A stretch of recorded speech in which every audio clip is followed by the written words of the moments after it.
Well, hello friends. Thanks for clicking on this video and being willing to spend some time with me on this topic. And I hope this video finds everybody doing well and in good spirits. And not quite sure how this whole thing is going to take form because I've got, as usual, a lot of information in front of me. And this is actually based upon a video that Jane Doe, the channel Jehovah for Real, had done regarding reading from the Insight book regarding Jacob. And something that she read piqued my absolute interest. And one of the reasons for this is because I had already done some study and research in a lot of this by watching some documentaries by Anton Parks, Billy Carson, and some of these type of videos and lectures. Because when you really look at the beginnings of everything from the flood forward, I think many of us do not recognize this because we don't allow our minds through study and research to go there. Because we've already been indoctrinated to think one way, when in reality we should be perhaps thinking another way. So let me get started here.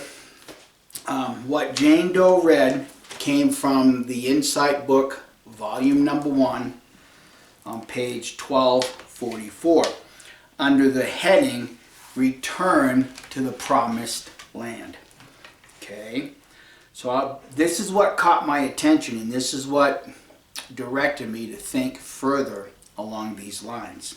Okay, fearing that Laban would again attempt to prevent Jacob from leaving his service.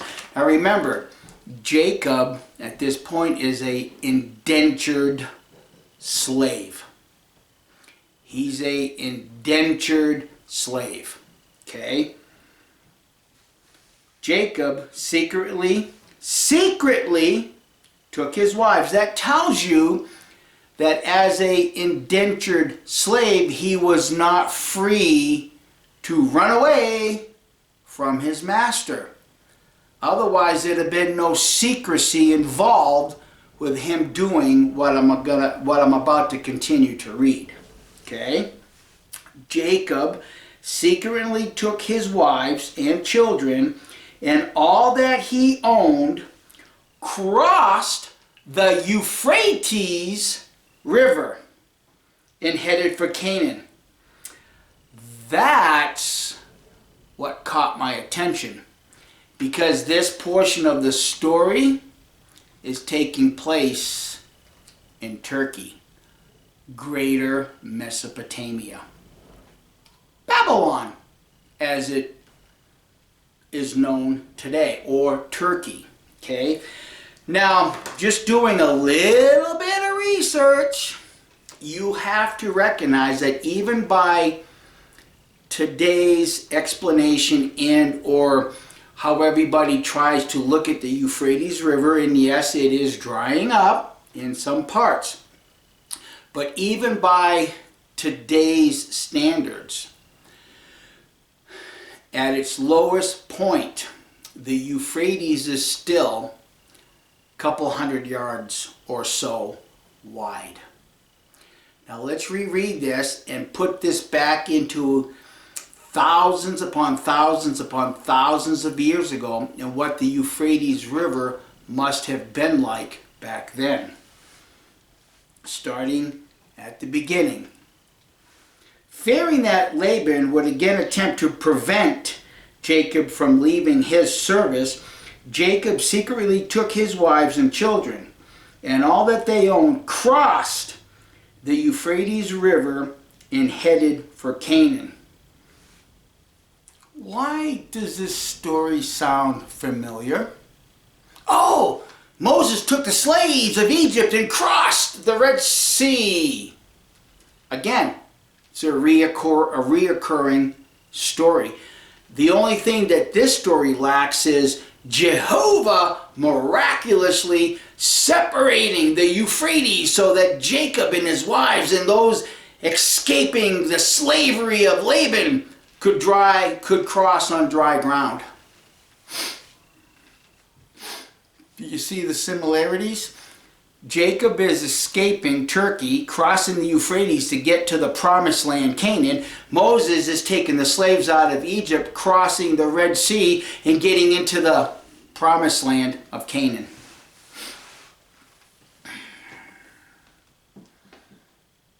Can you, friends, kind of guess where I'm going with this? I bet you don't, because I didn't even see this coming. Okay? Now, just going on a little bit further with that same paragraph, about midway down, you see that Laban is in no big hurry to go chase down Jacob and his forces. Read the treatise, Jacob with his forces. Now stop and think about it. If Yahweh, Jehovah, or Trinitarian believing Jesus did this, you got to stop and think about the amount of time it took for Jacob to ferry across the Euphrates.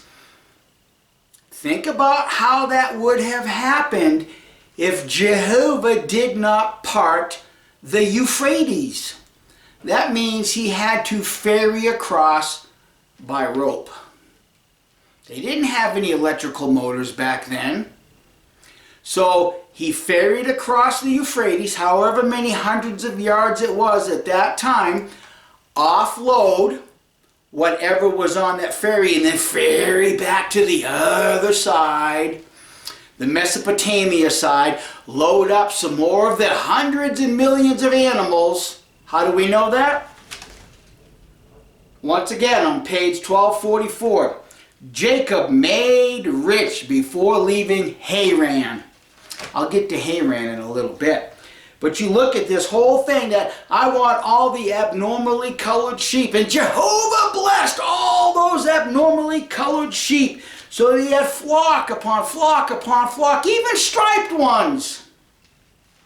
How many gazillion animals did he have to ferry across the Euphrates? How much time would that have taken? Okay? Think. Play this movie out in your head and see if it makes sense. Okay?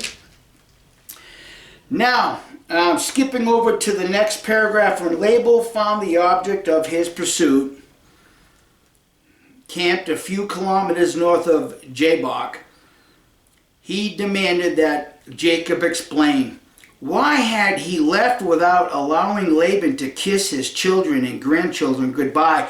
Are you kidding me? Jacob is an indentured slave. He left in secrecy. So what the hell does kissing your grandchildren have to do with the context of escaping slaves? Absolutely nothing. It's just basically Hollywood filler material. That's all it is. Okay? But going on, Jacob knew nothing of any theft. Now this is where we get into Rachel stealing the gods of Laban, the teraphim. And she hid them underneath her clothing, and she did not allow her father to search for these gods, these idols. And she lied. Well, I'm not getting off my saddle because I'm having my monthly. She lied. And you want me to continue to believe that the God of the universe, the source, is going to bless these lies? Okay. But listen to what Watchtower says. Okay?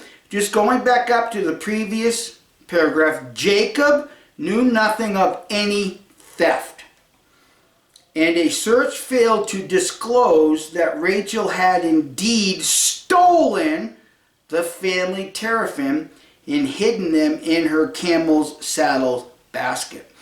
One explanation for Rachel's actions: stop right there, hold the phone, derail the train.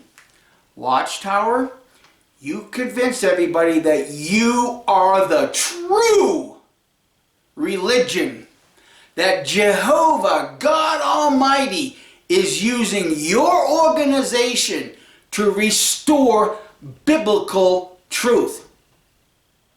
You should have never started off this paragraph by saying one explanation: you claim to know the truth. You should be speaking in terms of truth and not deflecting. Well, one explanation could be this, another explanation could be this or that or anything else.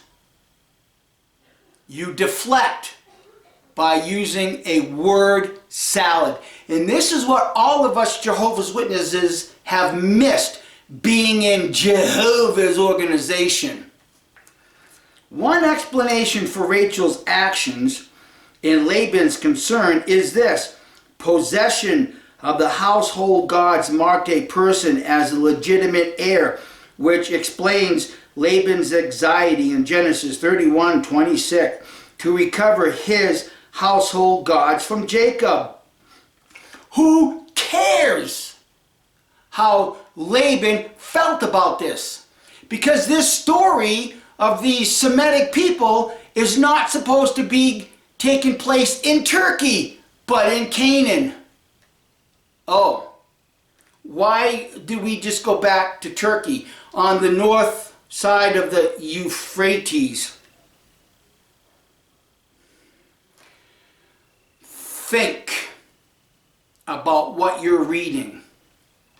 See, it's a moot point how Laban felt about Rachel stealing his household gods. Who cares about being an heir in Turkey when God's promise has to do with the land of Canaan? Who cares? But see, Watchtower has to keep indoctrinating its people with this type of nonsense. See, they get you to hold two opposing opinions because there's something that we've all missed in this complete storyline. Okay? So let's go to Hebrews chapter 11. And we're going to read verse 7. Oh, by faith, after being given divine warning of things not yet beheld, showed godly fear and constructed an ark for the saving of his household, and through his faith he condemned the world, and he became the heir of righteousness. That is according to faith. The heir of righteousness? Is that sinking in? Because see, you guys, if you're a Jehovah Witness or an ex-Jehovah Witness, you will know that Watchtower spins this. Well, if it wasn't for the faith of Noah, there'd be no mankind here on earth. Okay, I'll grant you that. Let's go to Genesis chapter 9, after the flood. Remember, the heir of righteousness. Chapter 9, verse 1. And I'm reading this from the New World Trash Translation, but go read this from the King James Version, you're going to get pretty much the same thing. And God went on to bless Noah and his sons. God's blessing his sons. Be fruitful, become many, and fill the earth. And a fear of you and a terror of you will continue upon every living creature of the earth and upon every... What do you mean, continue? I thought it wasn't until after the flood that God put the fear of man into the animals. But yet here they say will continue. that implies that animals had fear of men prior to the flood. But I digress. I don't pay any attention to these little words that really mean nothing. Verse 3, every moving animal that is alive may serve as food for you. As in the case of green vegetation, I do give it.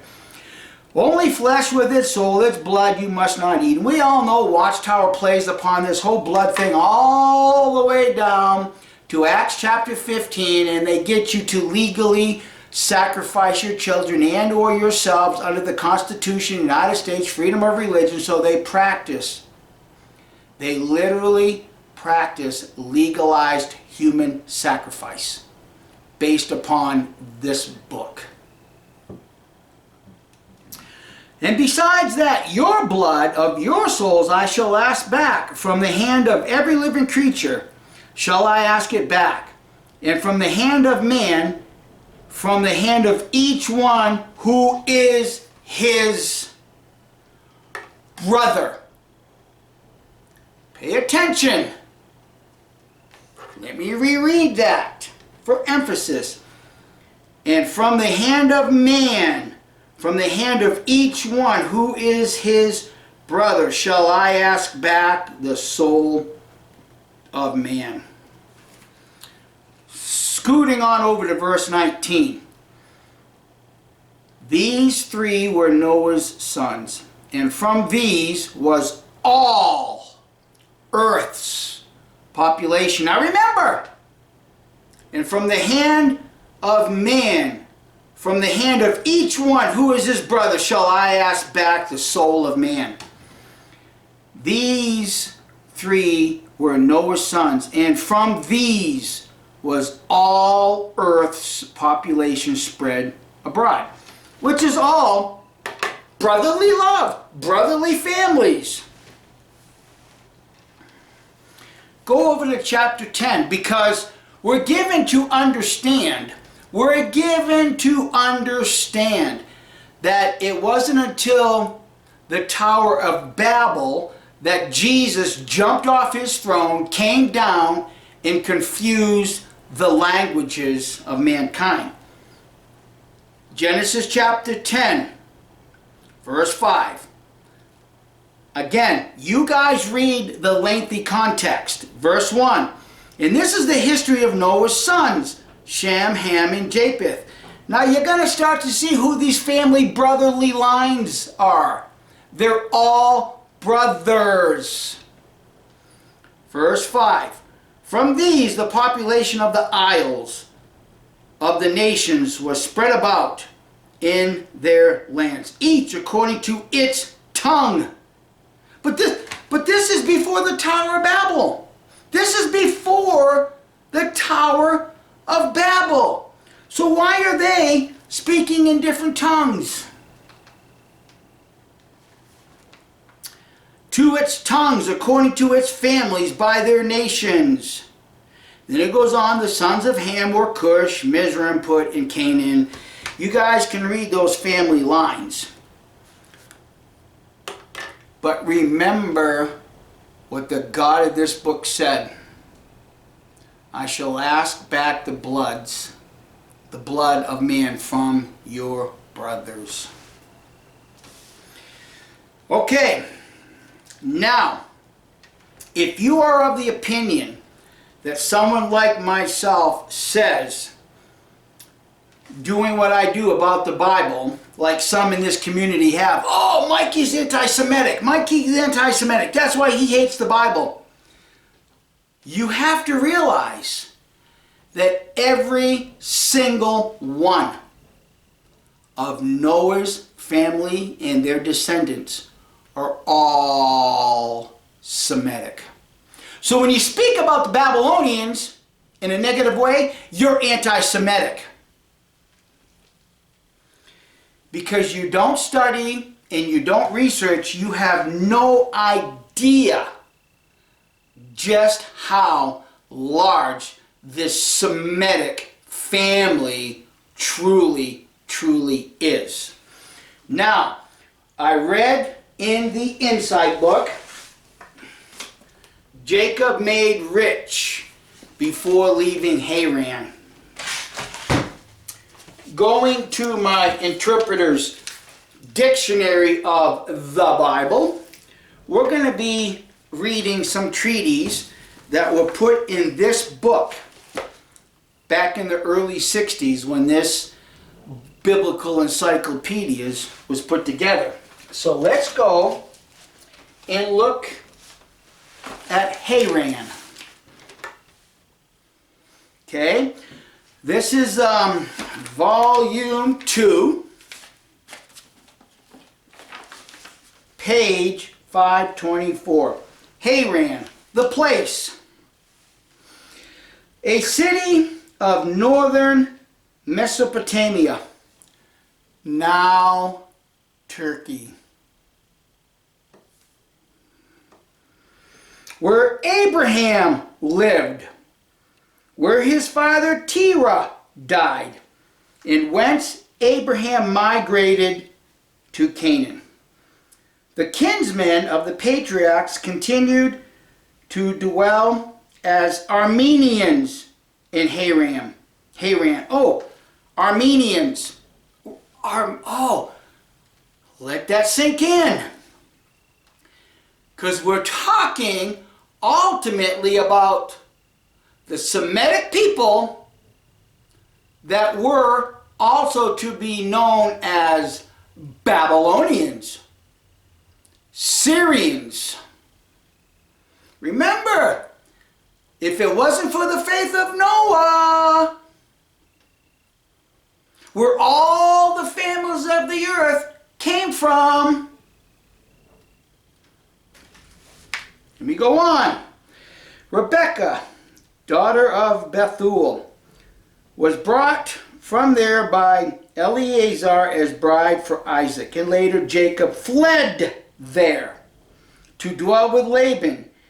Jacob married Laban's daughters Leah and Rachel in Haran, and all his children except Benjamin were born there according to Old Testament tradition. They're Babylonians. They're Babylonians.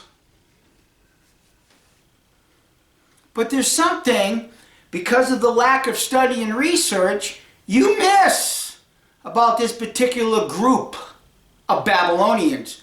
Let me read on. The devotion of Haran. Now remember, we're talking about a city, the city of Haran, that more than likely the descendants of Noah built, later inhabited. And remember, Noah was the progenitor of righteousness. So why is one of his sons starting a city, grandsons, however you want to encapsulate it, I really don't care. Because this is all the human family lines. According to the book of Hebrews, every family on earth owes its life to Noah and his being faithful to Jehovah. As I read this, I want you to think deeply. The devotion of Haran to the moon cult of Babylonia indicates that the city was founded by the third dynasty of Ur, 2000 BC. Does that sound familiar, people? Haran was a city involved with the moon cult of Babylon.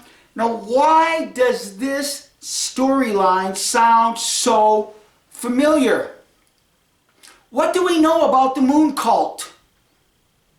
The pagan practice of moon worshippers. For the benefit of those that can't see where I'm going with this, think about the moon cult, the pagan practice of worshiping the moon. What would you do? Say, like, I don't know, on a Passover, Nisan 14, you would all come together and have a meal celebrating the full moon in the spring equinox. You would be sitting down and having a pagan meal, celebrating it on the night of the full moon. And that tradition is brought all the way forward to the Jesus story. That pagan practice never left those Semitic people, which obviously are Babylonians also, to include the Babylonians. Let's see here. Going on down, reading here the next paragraph. Current excavations. Now remember, these treaties were put together late 50s, published in the early 60s.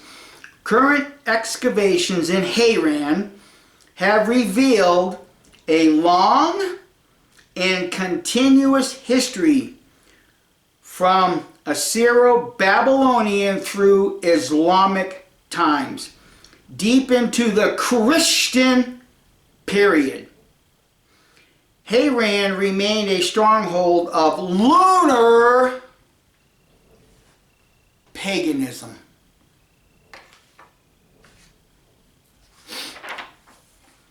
Now, there's something that I want to bring in, and this was an afterthought for me, but I want you friends to look at the scripture here in, let me get my Bible, in John chapter 19 and verse 20. Okay, this is the crucifixion of Jesus. Therefore, many of the Jews read this title. Now, this was the sign that Pilate put above Jesus' head. Okay? Because here's a deflection unless you do study and research. Therefore, many of the Jews read this title because the place where Jesus was impaled was near the city, and it was written in Hebrew, in Latin, in Greek. What is the Hebrew language? Going back once again to the Interpreter's Dictionary of the Bible, Volume 2, now on page 552, and just on page 553, because there's a heading here entitled Hebrew Language. Okay? With the exception of the small sections in Ezra, and it goes on to give the chapter and verse, Jeremiah 10:11 and Daniel, which are in the Aramaic language, and a number of odd words and names in a variety of languages. The canonical books of the Old Testament are in the Hebrew language, since the language of the Armenians are called Aramaic. Oh. One might have expected the language of the Hebrews to be called Hebrews, but instead it is called the language of Canaan. The language of the Canaanites. They all spoke Aramaic, Aramean. Stop and think. So when you hear the Hebrew language, you have to know that they're speaking Aramaic, which ultimately goes where? Back to the sons of Noah. Babylonian language. It's still a Semitic language. This Bible plays a word whisker game, but you would never know that if you don't take the time to study, research, and grasp. See? You don't take the time to study, research, and grasp. Now, like even here,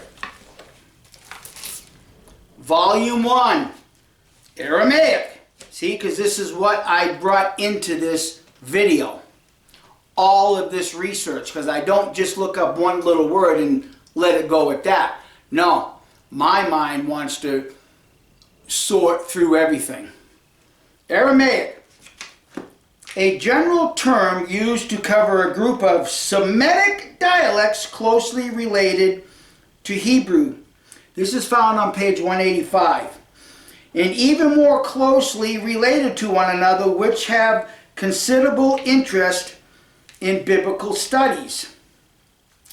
In the Old Testament, not only Ezra, it just repeats the same thing that I had mentioned earlier in Aramaic, but we find elsewhere a number of isolated Aramaic words.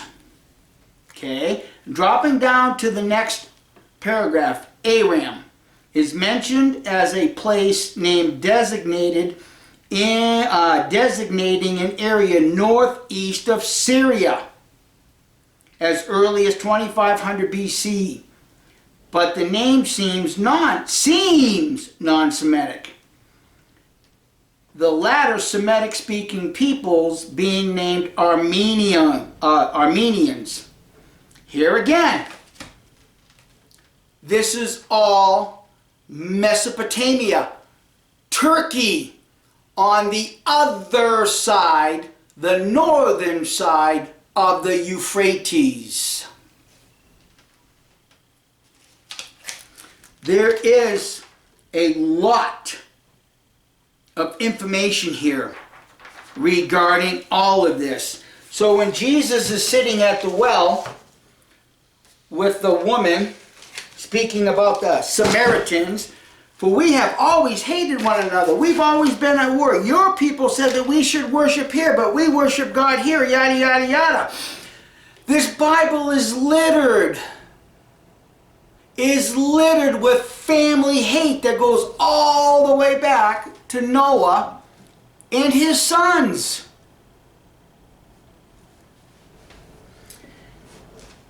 And you want me to believe that Noah reestablished righteousness through his sons on this earth? Far from it. Far from it. The Babylonians conquered the Jewish people in 587, 586 BCE.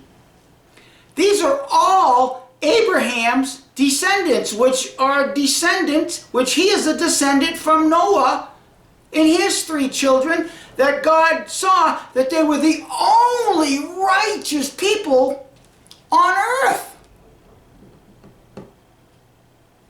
Do you see the problems, the contradictions?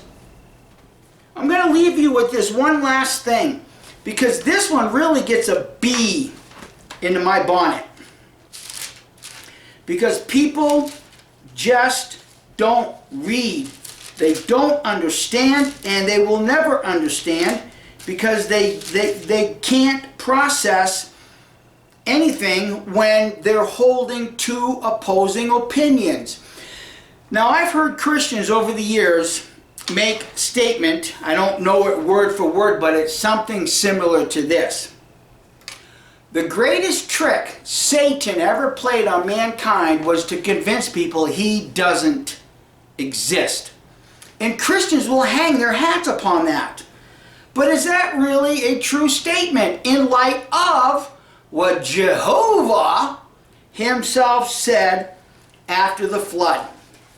Go to Genesis chapter 8, verse 21. And Jehovah began to smell a restful odor. And so Jehovah said in his heart, never again shall I call down evil upon the ground on man's account, because the inclinations of the heart of man is bad from the youth up. And never again. See, guys, this isn't a deception of Satan. This is the evil that dwells in man's heart. And after the flood, through the family line of Noah's righteously saved kids, evil once again is upon this earth. But what you really have with a close reading is you have Semite people killing Semite people. If we're all of Noah's lineage, we're all brothers, and man goes out of their way because of the evil that's in man's heart. Not because of some Satan in this book, not because of some character. That's a deflection. That's an absolute deflection of what's truly in your heart. If you're going to read this Bible, and if you can conclude on your own that you can justify the killing and the hate, the wanton murder of human beings, then I can tell you that your father is hate itself. If you have come to learn to hate the disgusting traits in this book, and you are willing to speak out against it and not deflect from it and try to make at least a small portion of this earth loving righteousness, then I can tell you, you are from the Father of righteousness. And this is no different than what Jesus did, Bible bullies. He pointed to his religious leaders and said, you are of your father the devil, and you do his works. Well, what's part of those works? Covering over evil, looking for excuses, looking for apologies for that evil. That's what they're doing. And as long as they're going to continue to deflect and make apologies for this God in this book, then mankind is once again on that same track of the earth being filled with violence. Brother killing brother. And the Bible plainly says, if you're to believe it, that God's going to ask all that blood back from every living human on this planet. Think about it. Think deeply. Ponder. Just don't take the apologists deflecting words, because Watchtower is a master at deflecting. They have mastered this game with us. So thanks for watching, and everybody have a wonderful day. Bye.